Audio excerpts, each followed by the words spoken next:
Hello, friends and fellow members of the bipolar community.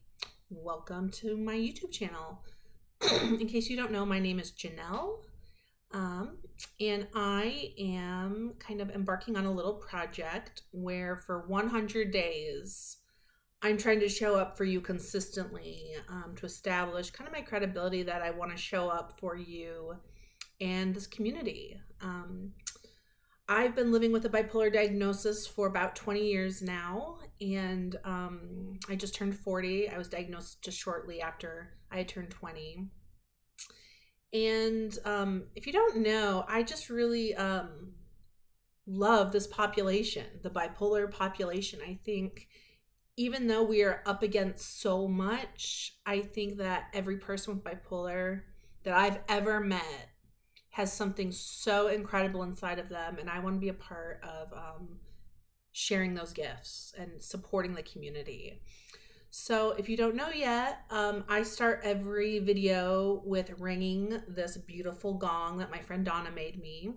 Just really quick, some theory behind gong work in the sound healing community is that when you strike a gong, it actually vibrates into the universe forever.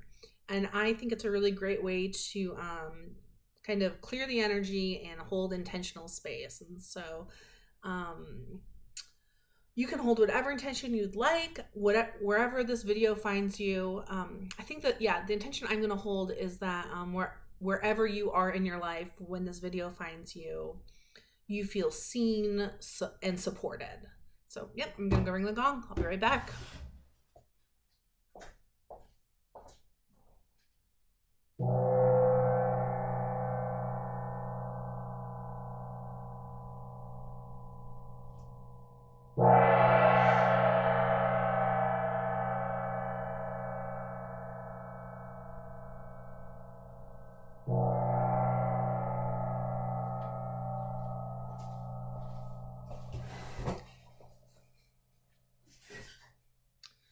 Great. Well, thank you for joining me with that.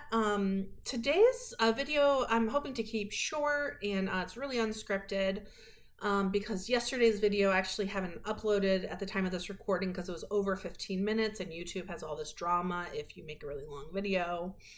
So I'm going to start trying to keep these videos under 15 minutes.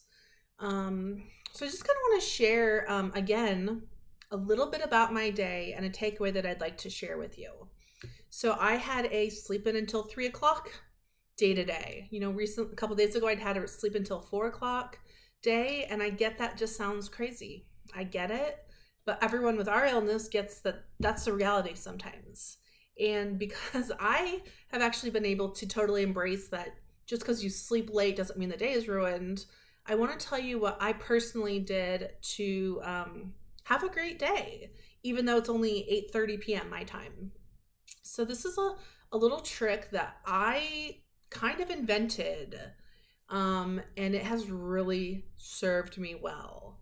So even when there's so much to do, and especially if you sleep in and you feel so behind, I just simply identify 2 tasks, and it's almost arbitrary, but I decide if I get these 2 tasks done, I will not give myself permission to call myself a loser. And today, those 2 tasks were wash my dishes and follow up with people who are helping me promote my book. And I'm just going to do a little shout out to this. When I was 24, I found myself totally homeless and sick and alienated from everybody because of my illness. If you've ever been homeless, living on a friend's couch, or in a shelter, or in a residential care facility, I get it because of your illness. And then when I was 24, I rode my bicycle solo across the country, across the US and Canada. And I kind of had I kind of found within myself something that I thought my illness had taken away from me. And I found something inside myself that I realized nobody could take away from me. And it was really transformational. And I'm trying to get this memoir out. And so there's a lot of follow-up you have to do to get reviews. If you're interested in this, if you want to read more about this, you can definitely find it on Amazon. And if you're just watching this video, I can always just send you a free copy digitally.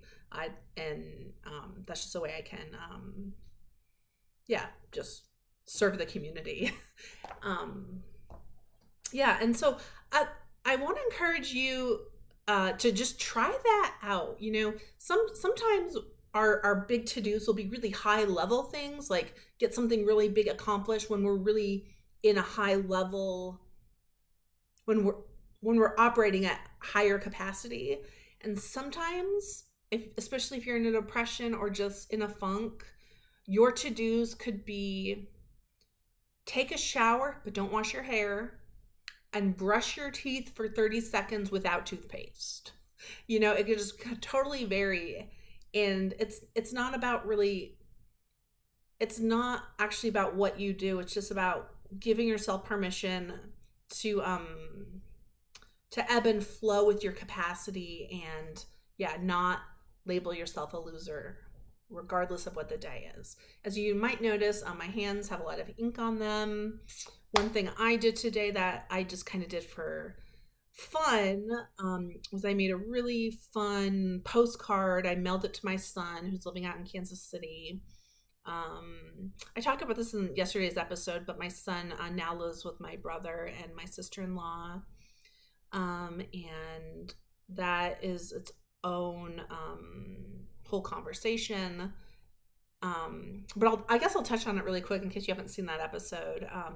During my most recent episode, I realized that